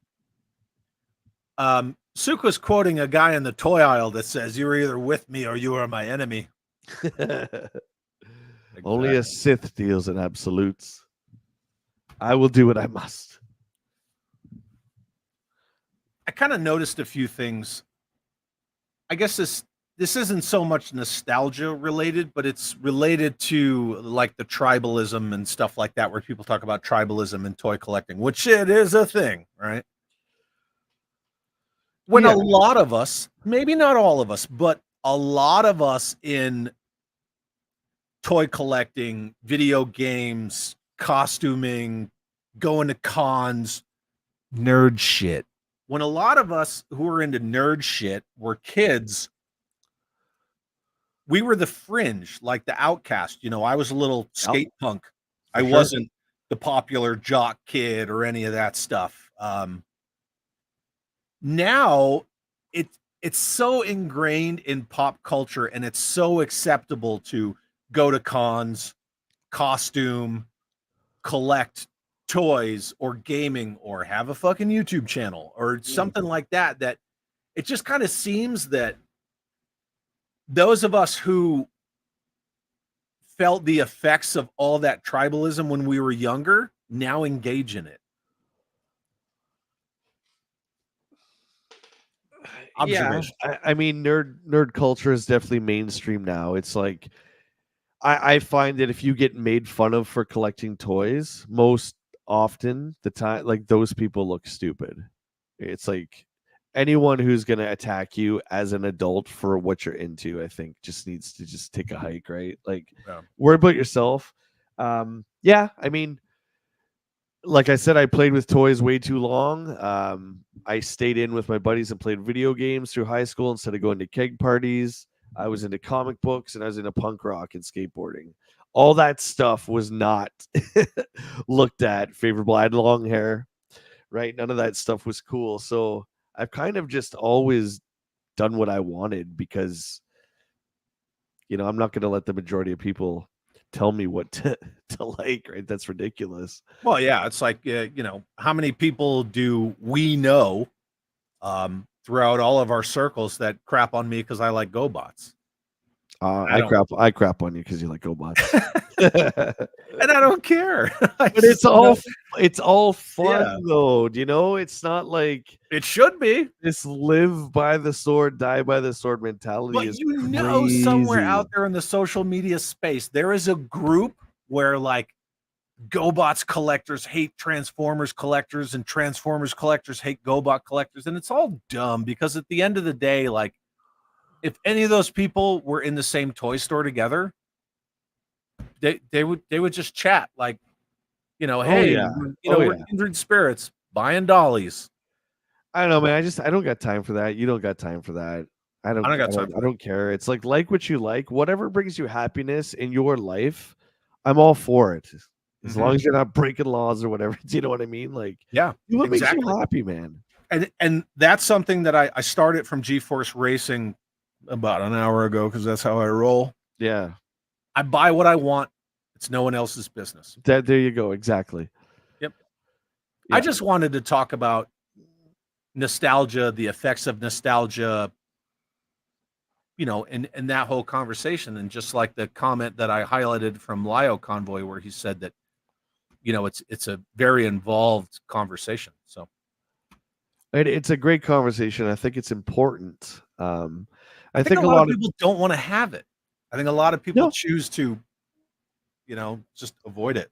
And again, who are we to say that it's good or bad? I mean, I know a lot of people, without naming names, in our community, both in gaming and toys, that it's therapy for them to go out and buy this stuff. Who am I to say? Yeah, that's not right. I can only speak for the way I feel about it, right? But I would never come down on somebody for what they love. I celebrate that stuff. Like if you got a new 6-inch leader one, I'd be like, dude, let's go. If it makes you happy, I'm glad. You wanted to waste your money on that pile of crap? That's your dude. That freaking Revenge of Kronos Psykill, I love that figure. I love him. He's awesome. He's got magnetic face plates. I wasted my money on it. Oh, here's your answer about classic cars. Zaymot Rogue says in Chicago 25. It's 25 years for antique status, and then Luke Carrasco says, I would say 20 years for classic. I would think let's use that for everything then. I think just classic anything. I'll say 25 years is good. Yeah, they're saying 25 years. Yeah. And then Hal Jordan wants a Seinfeld toy line. I'm trying to think. Well, we got Funko did.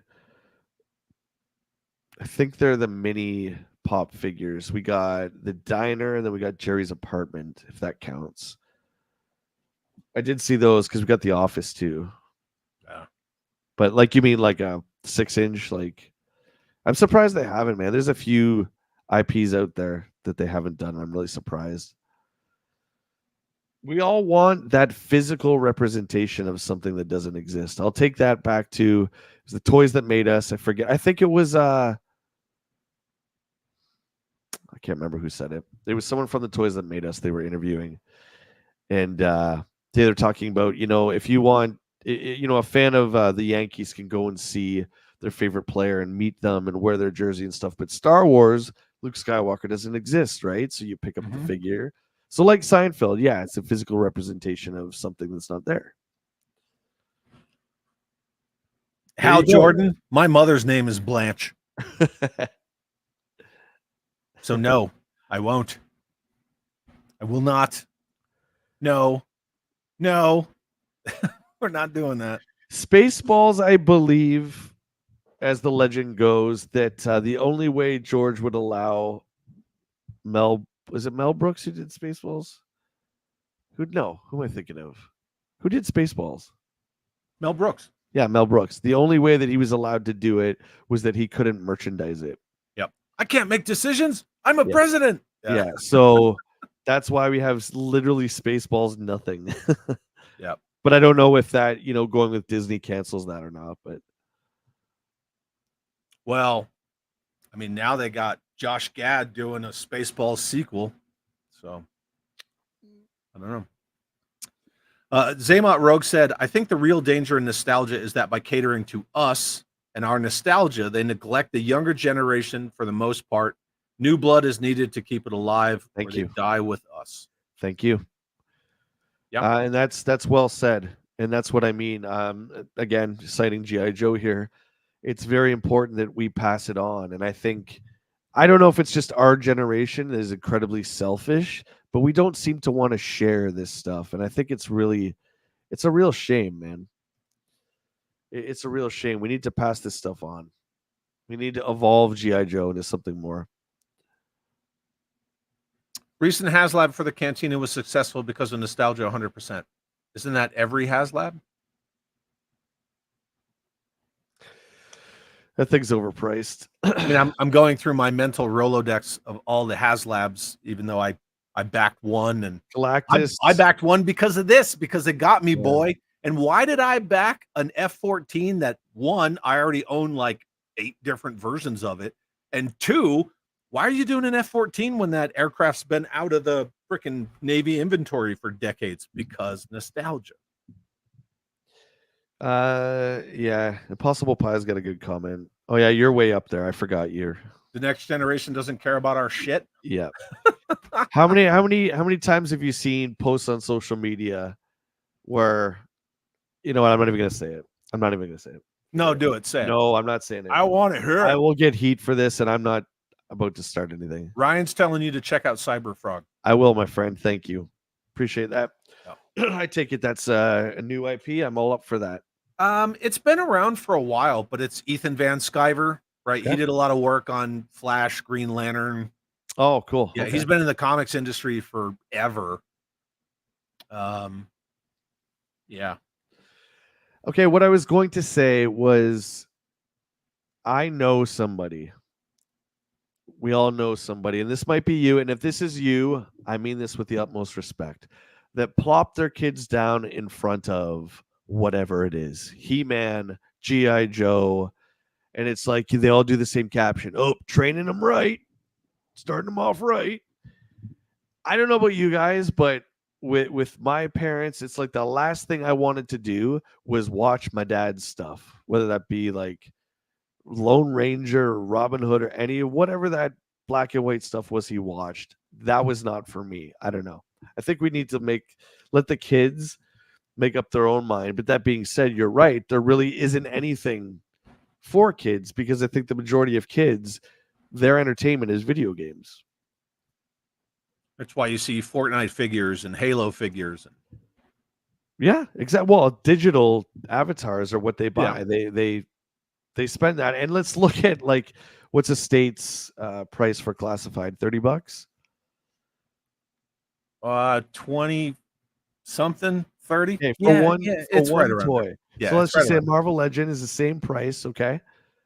What kid has the allowance? Like, what kid is making $30 a week? And are they going to spend it all on one figure? It's not going to happen. The kids are out. They're outpriced for this stuff, man. Yeah, This they're going to isn't for spend them. twice that and buy a video game that they can play forever. Right. Yep. Here's a very serious question from our good friend Gonzo. Do What's you up, one Gonzo? strap or two strap a backpack? One. And that Gonzo, that is a very nice 21 Jump Street reference. But yeah, one strap it all day. Yep. One strap it. Yeah, I don't know. See, look, Lawrence Howard, GoBots are cool. I think I still have mine. There you go. There GoBots. you go. Yeah. Titan says, wait, there's GoBots collectors in here? Where's my torch? Oh, come on, man. GoBots, Go Butts, Go Bits. Go fuck yourself. Yeah.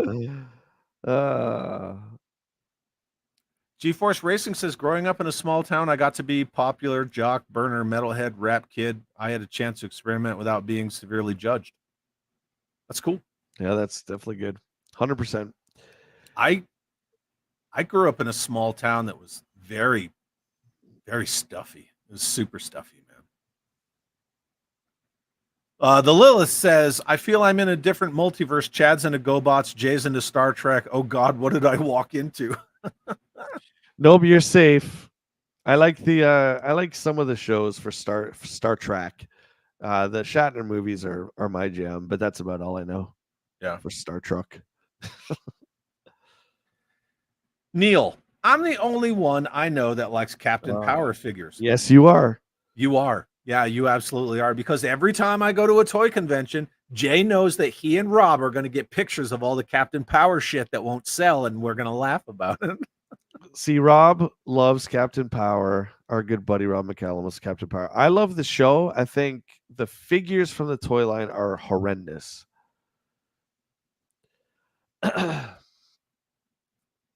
Hey, James, how are you, buddy? Okay. What up? Two things I want to touch real quick. So one is Greg says, didn't some Karen try to get a guy kicked out of a store for being in the toy aisle without a kid? Really? I didn't hear about that. I mean, I wouldn't be surprised. It's 2024 and the world is just upside down. So I would not be shocked by that at all. Not one bit. I certainly believe it for sure. Now I'm gonna GTS, also known as Google that shit. So I'm gonna look. And then Impossible Pie says, if you love Cobra Law, scream it to the world. La, la, la, la, la, which I did in my last video. La, la, la, la, la, la, la, la. That being said, this brings up another good point about the whole nostalgia thing. And to me, it's the hypocrisy of being too nostalgic. There are so many people that crap on Cobra Law. We all know this. But as soon as they announced Was Once a Man Cobra Commander and Nemesis Immortal, I didn't hear anybody crapping on Cobra Law anymore. I have a guy that I consider a friend. I'm not going to name his name, right? I'm not going to out him. But he shit on Cobra Law all the time. And as soon as they announced that Was Once a Man Commander, he was just putting it on his Instagram all the time. And I said, I thought you didn't like Cobra Law. And he's like, yeah, but I'm still going to get this figure. See, nostalgia. It takes over all logic. If you personally believe in something, nostalgia, wipe that right away, man. It's tough. I love G.I. Joe the movie. Always have, always will. And for all of those of you guys out there who don't know me that well, I always say G.I. Joe the movie is a nice, like, what if alternate universe kind of thing. If you look at it that way, it's a lot more digestible, because I don't like Cobra Commander like that either. I like the used car salesman Cobra Commander. But nostalgia is powerful, man. This is what we're talking about. Yeah. And then Lyle Convoy says, I don't think it's that we don't want to share it. It's that the younger generation isn't currently interested for various reasons. Well, I don't know. I mean, there's look, things were different. Like G.I. Joe, Transformers, and He-Man, where I lived, were on at 3:30, 4, and 4:30. If you missed it, you missed it. It was like there was a sense of urgency, because if you missed it, that's it. You couldn't. There was no taping it back then. There's no Netflix. Now everything is so instant, and that's just the way that this generation has grown up. It's not their fault, right? It's arguably a better way, right? You get something when you want it, but it was like an event. I remember counting down the minutes with my buddies walking home from school, like, oh man, G.I. Joe's on in half hour. I can't wait. Watching it. Then we all go outside and we play the episode that we just saw, right? Yeah. I remember when that new Transformers War for Cybertron, when the first season came out, I was so excited. And it was just like, boom, all the episodes at once. I was like, oh, one thing I'll give Disney Plus credit for, even though they do it for subscription revenue, I get it. But the fact that they stagger every week, I really like that. So you don't like the streaming series dump? You like the weekly? I don't like it, because it's like when Fallout came out. My mate texted me 8 hours to the minute. What'd you think of it? He watched the whole thing. I'm like, dude, I just got up. What do you mean? Like, I guess I don't care one way or the other, because I don't have the time. Even though somebody's going to say, but you're retired for. I don't have the time to just sit and devote that much time to just burn through a show. Well, currently I'm watching like the new season of The Boys. I'm watching Game of Thrones. I think if you binge that much information, you lose a lot of the details too. At least I know I would. Yeah, I'm not going to do that. Do you know what I mean? Yeah. Viper Scout does have a point. Razor Crest wasn't nostalgia. That is true. It was not. I don't remember that being a HasLab. Was it? Oh yeah. Was it? Okay. Yeah. Well then, see, there you go. That's why I said I was going through my mental Rolodex. No, Razor Crest was actually them making something new, like a new Star Wars vehicle and a new Star Wars character, and it was. But I just wanted to point out that he was correct in correcting me. Yeah. However, Viper Scout, you didn't say actually, so it only that that show started off so good, man, and then they had to No. bring in all Filoni's Rebels characters, and it was like, oh, here Yeah. we go. Yeah, it became the Dave Filoni show. Yeah. I want to say hi to James Lucas. I saw he popped into the chat, and thank you for renewing your channel membership, James. Woo! Appreciate it very much. The Ghost wasn't nostalgia either. No, You got that right. You got that right. The worst thing to happen to Star Wars. Oh my god, I hate that show. I'm sorry, that's just me. I hate it. Rebels. Oh, I hate it. I couldn't really get past the animation of Rebels. The only thing that I would ever watch parts of Rebels for was when Darth Vader showed up, because they treated him like the shark from Jaws. Yeah. You know, or like the Joker in The Dark Knight, who was treated like the shark from Jaws, where Sure. Vader just shows up and he just trashes everything, and somehow they get away. But Yeah, there's not one character on that whole crew. So for me, that ship was like, I could care less. It's cool because, again, that's a different generation Star Wars, just like the prequels is different from us, blah, blah, blah, blah, blah. Yeah. I want to address this. Lyle Convoy said, bring me on. I'm happy to take heat. I'm sorry I just saw this, but if you want, Lio, you and I can do a show together and we can just go at it. If you'd like, I'd love that, dude. We can schedule that. Oh, show. Jason says, this is some deep discussion we're all participating in that touches on a lot socially and psychologically behaviors in the collecting atmosphere. Yep.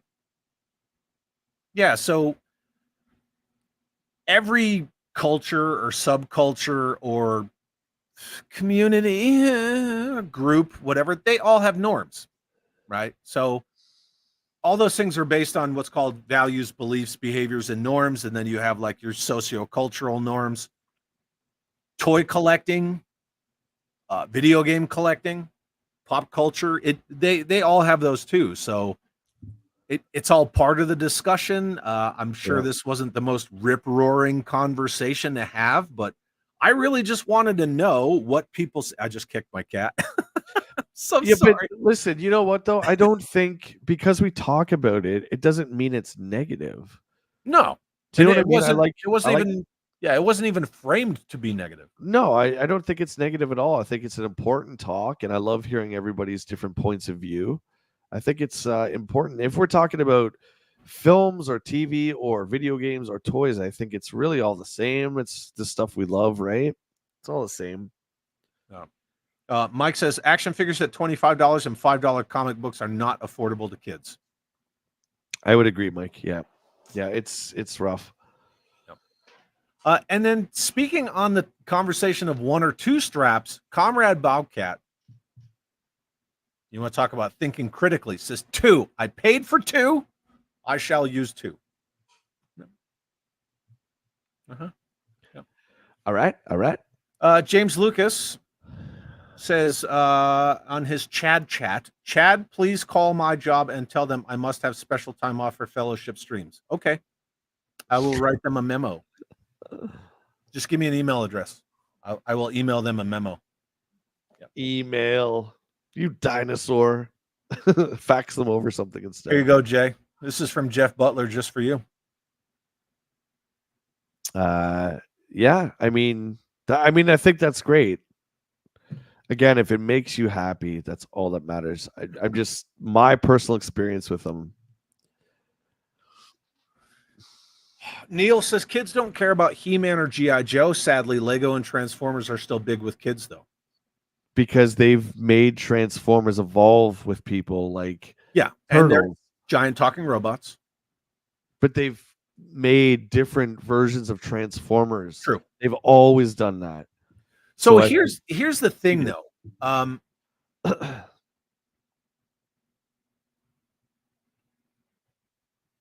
If you put out something for kids, G.I. Joe related, can you say that kids wouldn't care about it?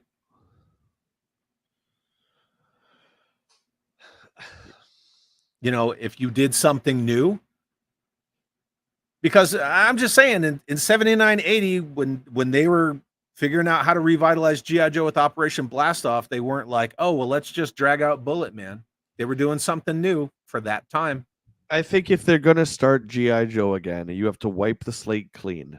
And I mean wipe the slate clean. I don't want General Duke and then all that stuff. I don't want any. Get rid of it all, and just have GI Joe be the organization like it always has been, and start fresh. You're gonna have to give them a show, whether it's a YouTube show, Hasbro, or a Netflix show. You're gonna have some medium. You're gonna have to have a video game with it.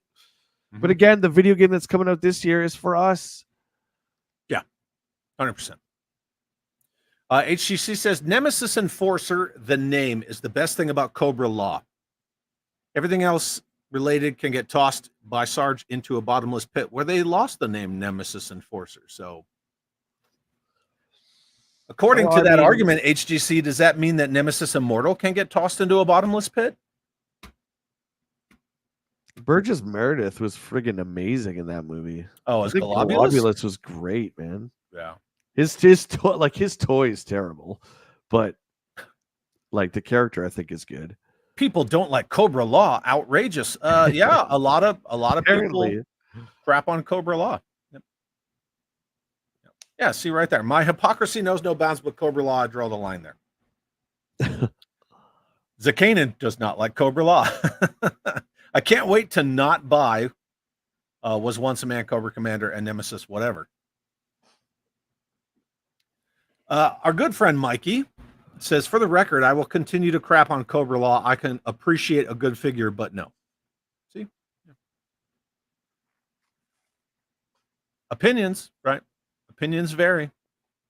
I mean, I like the movie, and I'm not buying any of those figures, so. And then Lilith says something about Chuckles, and then I'm just going to remind everybody hanging out with us tonight that I can't stand Chuckles.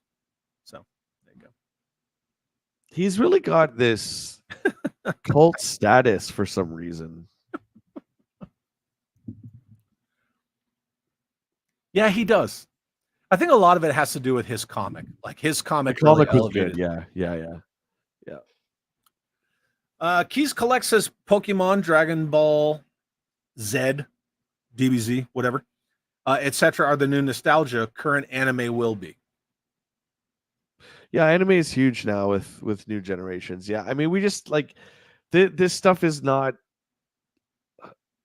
I don't know. Like, does anybody in the chat have younger kids that watched the new He-Man or She-Ra shows, like the kids versions?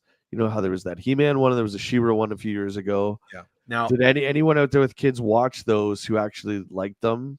And I'm not talking about adults watching them. I mean like kids watching the kids show. I will say that, and this is just my experience, and this is the only thing that I can touch on in regard to that because my youngest is 17. Yeah. One of the guys in my band, he has a 4-year-old, and that kid loves He-Man. Loves He-Man. Right. All he cares about is freaking Masters of the Universe. He watched the kids one. He watched Revolution and whatever, you know, the 2 seasons with his dad. They go Masters of the Universe toy hunting together. Yeah. So I think that's great, but it's not the norm. No. It's just not the norm, right? And someone said earlier that video games kind of squashed that. I would agree to a certain point, but I also believe that the toy companies squashed that too, right? Yeah. And that's the thing, like anybody who says kids don't like toys, I'm going to immediately point to Lego. Yeah. It's still toys. I mean, it's interactive. You're building something, it's doing a thing, like you're still working on like your spatial intelligence and all that stuff that you do that comes with playtime. But Lego's still Lego. Right. Yeah, absolutely. You still have to build it. Yeah. But I mean, I got the Built to Rule Joe stuff, and I love building those vehicles. It's fun. I never built Legos as a kid, but now I'm building brick-based vehicles for my Joe collection, and I'm all about it. I love it. It's very therapeutic.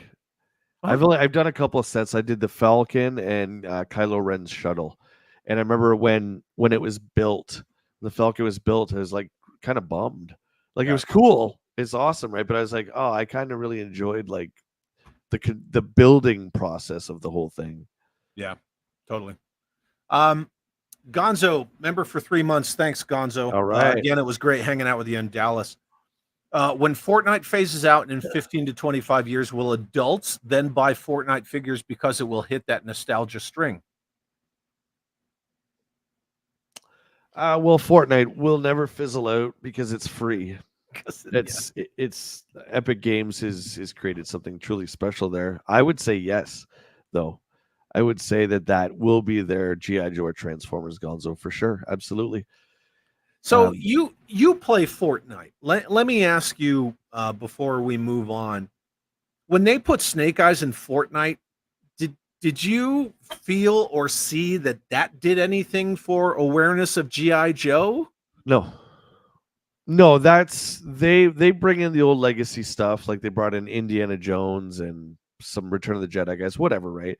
To get I saw Luke. Yeah. To get us to play. But then they're very smart because Epic creates their own original characters that they like license a ton. Hamburger Face and Banana Guy They license anime and newer IPs to get the younger generation in. Then they license Indiana Jones and Luke Skywalker to get you and I to come in. They're very, very smart, man. Very, very smart. They have so much money. I looked up the stat. I can't even remember it. It's millions they make daily. It's insane from buying from people buying skins. I mean, that's where it's at. Whatever. And James Lucas gifted a channel membership. All right, let's go. Whoever won that channel membership, congratulations. I'm not going to scroll that far back and look for it. I'm a little behind, but that's okay. We gotta bail out of here anyway. But I want to thank everybody for hanging out with us tonight.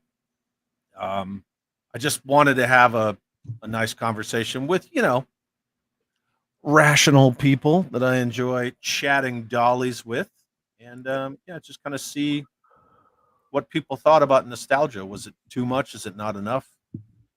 Because I just started noticing all those things where. They showed the classified Alpine figure, and right off the bat, you had two different statements. People loved it, and then people were mad because the whole goggle glasses face thing didn't look exactly like the real American hero. I remember seeing that 3 3/4-inch Alpine did. And then they come out with Quarrel in a 2-pack with Night Force Falcons. So now Quarrel's Night Force. Okay.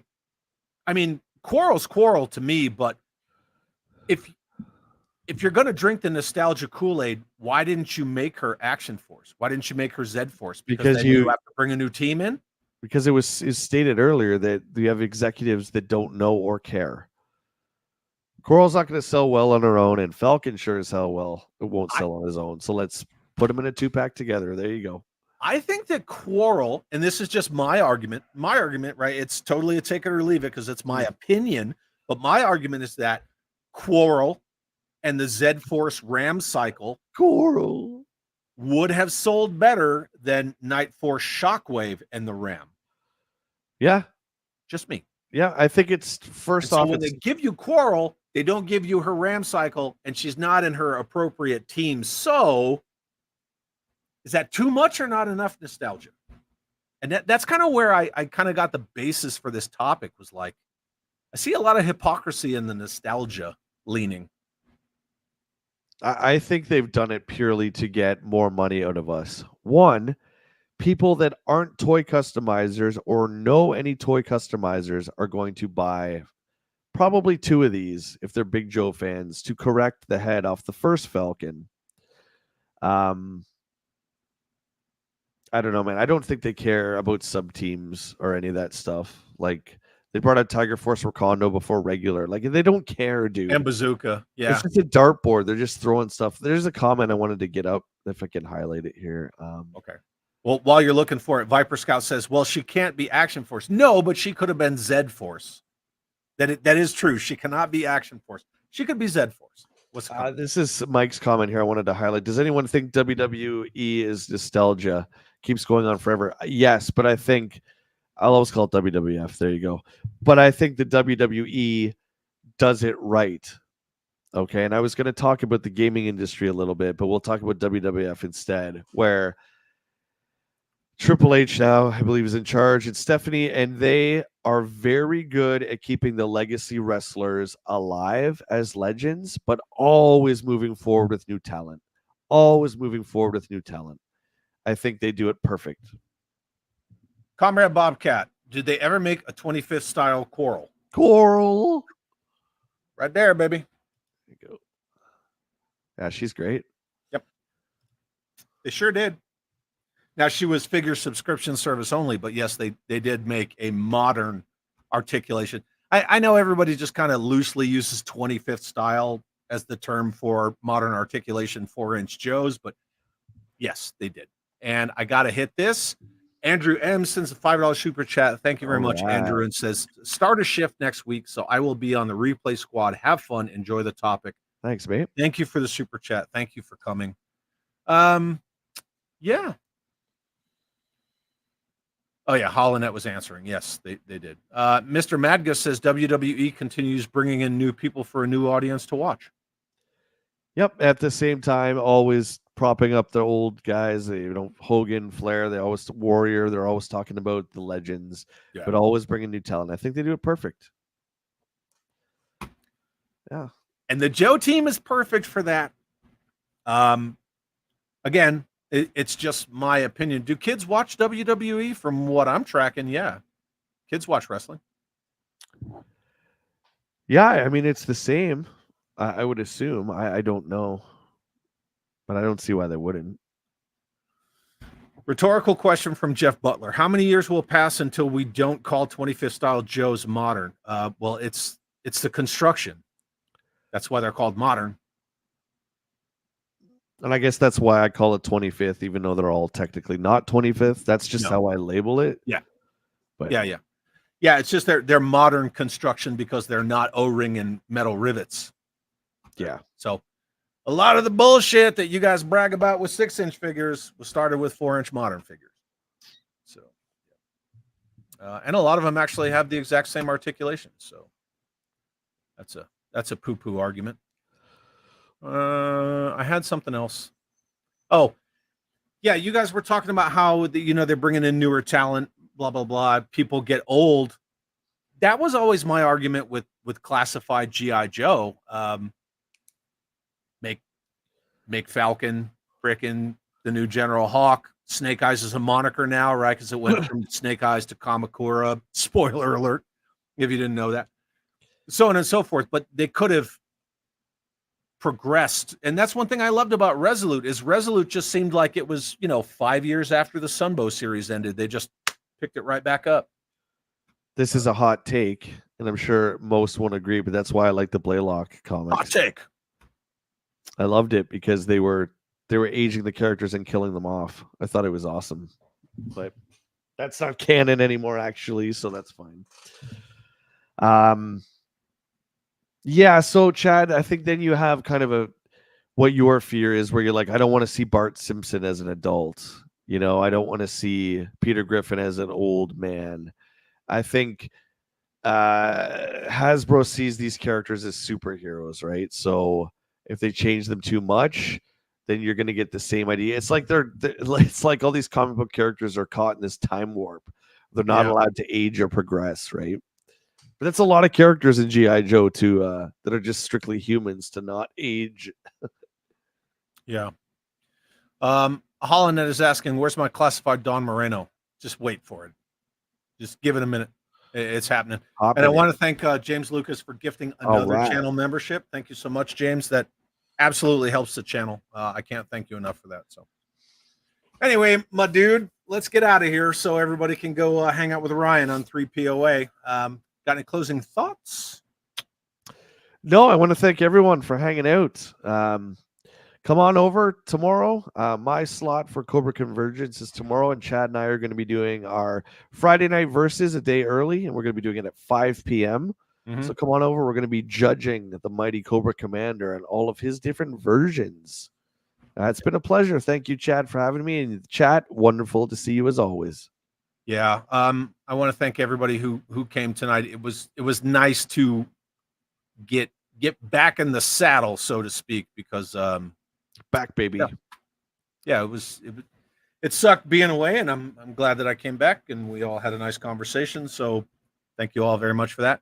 Jay, you're going to sign us out.